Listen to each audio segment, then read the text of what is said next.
like a phoenix, born from the ashes. I take care of my own. Torn down, we're assassins. You can't suffocate my spirit. Il y a des fois, les gens, je vous avoue que je me pose des questions. Je me demande comment c'est possible. Comment c'est possible que certaines personnes, qui ont tout pour réussir, arrivent quand même à foirer du jour au lendemain par je ne sais quel moyen. Big Cass, par exemple. Tu vois, ça tombe bien, ça va être le sujet principal de notre vidéo. Ce mec avait tout pour réussir. Enfin, tout. On se comprend quand je dis ça, quoi. Tu vois, je veux dire, il a la faveur des officiels. La faveur de Vince McMahon, le patriarche, tu vois. Même Triple H, hein, il bandait littéralement sur son duo avec Enzo Amore. Ce gars a fait toute sa carrière à la WWE. De 2011 à 2018. Il a commencé à la FCW, il a fait ses petites gammes, il était tranquille, content, pas de soucis, il apprenait à catcher. Derrière, il a fait son passage au Performance Center. Puis NXT, tu vois, gros push à NXT avec Enzo Amore, le Soft, Carmella en manageuse, pas de soucis, pas d'angoisse. Hein, ils avaient une petite hype girl, c'était sympa. Puis derrière, ils sont partis dans le main roster. Monday Nitro, gros push aussi. Ils ont pas touché les titres, mais gros push quand même. Tu vois, l'équipe était over. Puis derrière, il y a eu un push solo. Tu vois, pas de soucis. Il a trahi Enzo Amore, premier push solo avant de se blesser. Puis retour de blessure, post-WrestleMania en avril 2018, repush solo.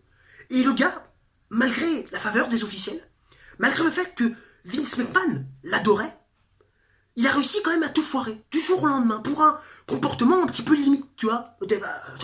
Même plus que limite, hein, tu vois, irrespectueux avec ses collègues, voire même parfois un petit peu violent, tu vois. Problème avec l'alcool, respectait pas les scripts des dirigeants, d'où d'ailleurs ce script absolument foiré, tu sais, quand il était à l'encontre des ordres des officiels, tu vois, quand il avait frappé la personne de petite taille qui était censée représenter Daniel Bryan. Tu vois, il avait frappé, tu vois, il voulait absolument frapper la personne, tu vois, il avait demandé plusieurs fois aux officiels, à Vince McMahon en personne, il a dit non, mais il avait quand même fait, tu vois.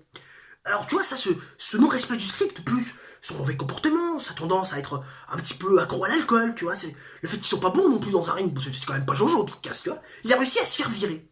Alors que tout allait bien dans sa vie professionnelle, enfin, je veux dire, t'étais bien vu, t'avais un push, t'as toujours été bien exposé, les gens t'aimaient bien avec Enzo Amore, tu vois, t'étais de gros gars, tu vois, qui défonçaient tout le monde, qui protégeaient Enzo Amore, tu vois, t'étais perçu comme le gros nounours, tout allait bien dans ta vie professionnelle, dans ta vie privée, tu te couchais tous les soirs à côté de Carmella, enfin, qui ne rêve pas, ne serait-ce qu'une nuit, se coucher à côté de Carmella, je vous le demande. Et ben lui, tous les jours, il pouvait faire ça, de 2014 à 2018. Et malgré tout ce qu'il y avait, et ben il a quand même réussi à tout foirer. Alors, on s'est posé la question quand même que, comment t'as réussi, gros, à tout foutre en l'air comme ça, quoi, du jour au lendemain? Alors, on a eu la réponse. Anxiété et dépression. Alors, je veux bien qu'on souffre d'anxiété, tu vois. Je veux bien qu'on souffre, tu vois, du regard des autres. Du fait d'être exposé. De la critique. De tout ce qu'il peut y avoir autour du catch et des personnages publics. Je peux comprendre. Mais de là à avoir un comportement comme ça, un comportement autant nonchalant, autant respectueux, bref, avoir un caractère à la con, je comprends pas. C'est quoi, c'est le bien-être qui te dérangeait? Parce que l'anxiété c'est une chose, mais être autant irrespectueux, être autant accro à l'alcool, être autant méchant, être une aussi mauvaise personne, parce qu'on rappelle quand même qu'il y a eu des propos racistes à l'encontre de certaines superstars dans les backstage. Là c'est de la connerie, c'est de fil qui se touche. C'est de fil qui se touche. Toi, c'était le bien-être qui te dérangeait. Et je pense qu'il s'en est rendu compte dans certaines interventions, dans certaines interviews qu'il a données. Et toute cette anxiété, cette dépression, le mec, ça l'a conduit à toucher encore de plus en plus à l'alcool. J'ai vu l'interview qu'il avait fait avec Ryan Satin il y a quelques semaines, juste avant son dernier débordement, il y a quelques jours. Il disait, je m'enfilais des doses d'alcool, tu peux même pas t'imaginer, de la drogue, veux-tu en voilà. Le mec, il avait été des premières apparitions en novembre 2018, post finalement rupture de contrat avec la WWE, post licenciement avec la WWE, le mec, t'avais l'impression qu'il était enceinte. T'avais l'impression qu'il avait des seins, le mec. Il y avait des tétés, quoi. Plus du tout de caisse, plus du tout de physique, plus du tout esthétique. Le mec, il arrive avec une tronche de mort-vivant, tu te demandais d'où il sortait. Mais qu'est-ce que t'as fait? T'as fait quoi là? T'étais marijuana toute la nuit? Qu'est-ce que c'est que ce truc? Et le gars, il a réussi à surmonter ça, tu vois. Il a expliqué dans des interviews, il a réussi à surmonter tout ce qui s'est passé, tu vois. Tous ces preuves, tu vois, la drogue, l'alcool, ce fait de plus se sentir bien, de se sentir abandonné. Parce que ouais, le mec a tout perdu, hein, son boulot, sa meuf, du jour au lendemain, quoi, tu vois. Et il a réussi à se relever. Grâce à son ami Enzo Amore, qui quand il l'a vu dans un état pareil, après ça saisit, Hein, c'était à la House of Hardcore en décembre dernier. Il s'est dit, putain, je peux pas le laisser comme ça. C'était mon pote, quoi, à un moment donné. À deux, on est plus fort. Puis c'est peut-être dit aussi qu'il y avait un intérêt pour lui. Le rap, ça marchait pas trop, tu vois. Sur une salle de 500 personnes qui réservaient, il y avait 80 personnes dans les gradins, quoi. Tu vois, le mec, c'était un flop total. Il s'est dit, bon, peut-être que je peux peut-être aider un ami, peut-être aussi, à un moment donné, redorer un petit peu mon blason, quoi. Redorer un petit peu mon image, tu vois. Bon, il s'est fait aider, Big Cass. Il est revenu en forme. Il a fait des travaux psychologiques, tu vois, avec DP Yoga. Il avait d'ailleurs montré une vidéo pour essayer de sensibiliser un petit peu les gens qui étaient atteints de dépression et d'anxiété, tu vois, d'essayer de se faire suivre, d'en parler, tu vois, c'est important. Et avec tout ce qu'il a fait, avec tout ce retour pour essayer de revenir à un niveau physique important, avec un niveau aussi mental stable, il a réussi quand même encore à tout foirer. Cette dernière année écoulée. En avril, Ring of Honor, G1 Supercard, les mecs attaquent les Briscoes. Hors antenne, à la fin du show. On pense tous que c'est pas un work, on pense tous que c'est du réel, tu vois. En fait, la Ring of Honor voulait que ça soit réel, justement, et que ça soit encore plus réel avec la fin du show, tu vois. Après, que les écrans TV soient coupés. Pour que finalement on se dise, mais qu'est-ce qu'ils font? Pourquoi ils font ça? Tout le monde était resté con, tu vois. Et on avait appris, quelques jours plus tard, que la Ring of Honor leur avait signé un contrat, tu vois. Mais ce contrat, quelques jours plus tard, a été rompu. Pourquoi? Parce que les Briscoes et Bully Ray se sont rendus compte, ou plutôt se sont plaints à la direction de la Ring of Honor, et ben que Big Cass et Enzo Amore, surtout Big Cass, avaient porté des vrais coups. Que le mec était pas bien dans sa tête, tu vois, que c'était pas un mec sécure, avec qui on pouvait avoir confiance lorsqu'on travaillait avec. Et donc les mecs se sont fait jartos de la Ring of Honor. Et là, il est reparti, tu vois, dans des petits shows indie, tu vois, pas de soucis, pas d'angoisse. Et là, il y a quelques jours, alors qu'ils faisaient plus de vagues depuis quelques mois, depuis finalement ce triste épisode de la Ring of Honor, là, il a pété un plomb. Il a pété un plomb, tu vois, dans un show, il me dit, je crois que c'était à la NWA. Le mec devait faire une petite apparition surprise dans une bataille royale, tu vois, et il a pété la gueule à tout le monde. Enfin, il a pété la gueule à tout le monde. Il avait eu envie de péter la gueule à tout le monde. Le gars était devenu violent. Tout ça parce qu'au soi-disant, on lui avait piqué un pull. Son pull. Il trouvait plus son pull. Alors pour lui, c'était la faute des autres. Tu vois, le mec lui a piqué son pull, ça y est, il voulait défoncer la gueule à tout le monde. Et notamment, un ancien, ou plutôt un gars qui faisait sa dernière apparition en tant qu'officiel dans la fédération avant de rejoindre la EW. Il lui a pété un câble dessus. Limite en venant en main avec lui, tu vois. En le traitant de petites chattes, de petites putes, je sais plus ce qu'il a dit exactement. Bref, il y avait des mots à caractère assez injurieux, des noms d'oiseaux, tu vois, qui sont sortis a priori. Il s'est fait virer de la salle. Il y a même la police qui a dû intervenir parce que le gars restait à proximité de la reine. On l'a emmené au commissariat, puis derrière, quand on a vu qu'il était un petit peu neuneux, on s'est dit, on va quand même l'amener à l'hôpital. Parce qu'il y a deux filles qui se touchent. Le mec, là, ça y est, on va appeler les hommes en blanc, ça va plus, quoi, tu vois.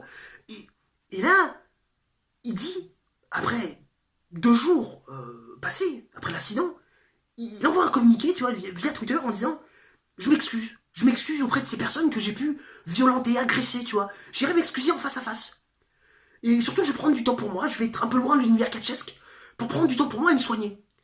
Mais, frère, t'as pas l'impression de payer un peu la gueule du monde, en fait? Enfin, je veux dire, ok, tu as peut-être des problèmes, des troubles mentaux, tu es peut-être un petit peu nerveux, un petit peu bipolaire de temps en temps. Mais ça n'excuse pas ton comportement. Tu vois ce que je veux dire? T'excuser. Mais ça sert à rien, t'es déjà fiché, mon pote, t'es déjà fiché. C'est-à-dire que, aujourd'hui, quelle fédération va le prendre? Quelle fédération va le prendre? En fait, Big Cass, ce message, ce communiqué via Twitter, c'est simplement pour dire, les gars, je mets fin à ma carrière de manière volontaire avant que je sois obligé d'y mettre un terme, parce que personne ne me prendra. C'est ça le message de Big Cass, en fait. C'est ça. Parce que, on va se le dire très clairement, dans la fédération indépendante en question, et même dans toutes les fédérations indie, vu son comportement, on va pas le reprendre, il est grillé. À la EW, dans la mesure où il a attaqué, il s'en est pris physiquement à un mec qui va être officiel. Scripteur, booker à la EW, si je dis pas de bêtises. La fédération de Cody Rhodes et des Young Bucks le prendront jamais. D'ailleurs, c'est peut-être pas dans leur plan, et ils le prendront jamais, encore moins après ça. Ensuite, la WWE, il disait qu'il allait avoir des contacts, et qu'il avait potentiellement des contacts avec la WWE, pour revenir sans Enzo Amore. Après cet épisode-là, bluff ou pas bluff, il reviendra pas. Je veux dire, la WWE va pas prendre de risques. Ils sont quand même pas cons, tu vois. La Ring of Honor, avec ce qui s'est passé en avril, non plus. Et puis la New Japan, et puis la Lucha Underground, mais c'est pas leur délire de prendre des catcheurs comme ça. Donc en gros, Big Cass, tu vois, il dit, les mecs, j'arrête avant que on arrête ma carrière, parce qu'on ne fera plus signer de contrat, parce qu'on me donnera plus de script, de booking. En fait, le mec, il arrête sa carrière avant qu'on lui dise, mon pote, laisse tomber, on te veut plus. Il veut partir avec le peu de dignité qui lui reste, tu vois. Et c'est quand même incroyable, tu vois, moi, ça me fait de la peine. Ça me fait de la peine parce que je me dis, mais ce mec-là a quand même fait des sacrifices, tu vois, pour revenir après sa dépression, après sa problème de drogue, d'alcool. Je peux comprendre, tu vois, que tu sois en dépression totale, tu perds ton job, tu perds ta meuf, tu sais pas ce qu'elle va être ton avenir, tu te dis, putain, où je vais, quoi, où je vais.